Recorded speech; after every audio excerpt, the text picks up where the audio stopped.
કોઈ પરી હતી કે પછી સ્વર્ગની અપ્સરા, એ મારો હંસ સમજી ગઈ. ખેતરમાં લઈ જઈને મને એવો ઘમઘમાવી નાખ્યો કે હું થઈ ગયો પાણી.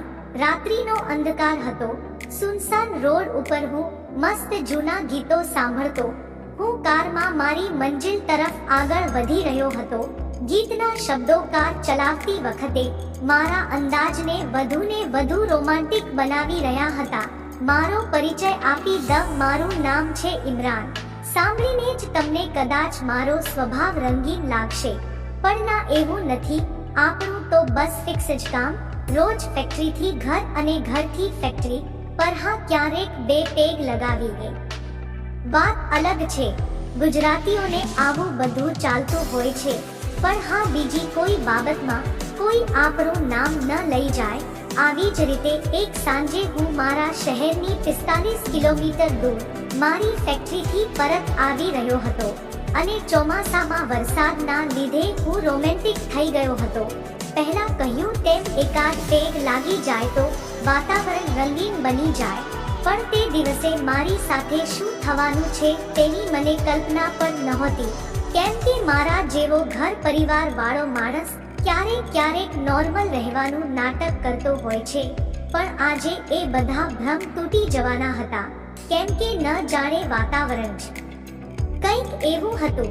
અને વરસાદી સાંજ ધીરે ધીરે રાત્રને તેના આગોશમાં લઈ રહી હતી, આગળ વધી રહી હતી. ત્યાં જઈને સાઈડમાં એક પડછાયો દેખાયો અને આ આકૃતિ એ મારી ગાડીને, મારી કાર રોકવા ઈશારો કર્યો. હું જેમ નજીક પહોંચ્યો તો મને તરત ખ્યાલ આવી ગયો કે કોઈ મહિલા છે. આપણે પાછા શ્રી સહજ દયાળુ ભાવનાવાળા. તરત જ વિચાર આવી ગયો કે તે બિચારી આવા વરસાદમાં હાઈવે પર એકલી છે, એટલે ક્યાં જશે. એટલે મેં મારી કારને તુરંત જ બ્રેક મારી. કાર થોડી આગળ જઈને ઊભી રહી. ત્યાં પોતાની ચુંદડીમાંથી માથું ઢાંકતી તે યુવતી મારા વિન્ડો ગ્લાસ સુધી પહોંચી. શહેર સુધી લિફ્ટ મળશે, ઓફિસથી મોડું થઈ ગયું છે અને હવે કોઈ વાહન મળી રહ્યું નથી. તે ખૂબ જ ખૂબસૂરત હતી. મેં તરત જ તેને હા પાડી દીધી અને કાર ડોર ઓપન કર્યો.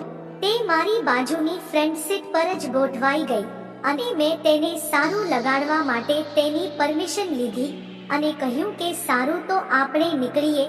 તે યુવતી એ પણ તેની માદક આંખથી મને પરવાનગી આપી અને બસ પછી મારી ગાડી યુવતીની ઈચ્છા મુજબ મેં હંકારી નાખી. તેની સાથે મેં શું કર્યું એ હું તમને કહાનીના બીજા ભાગમાં જણાવીશ.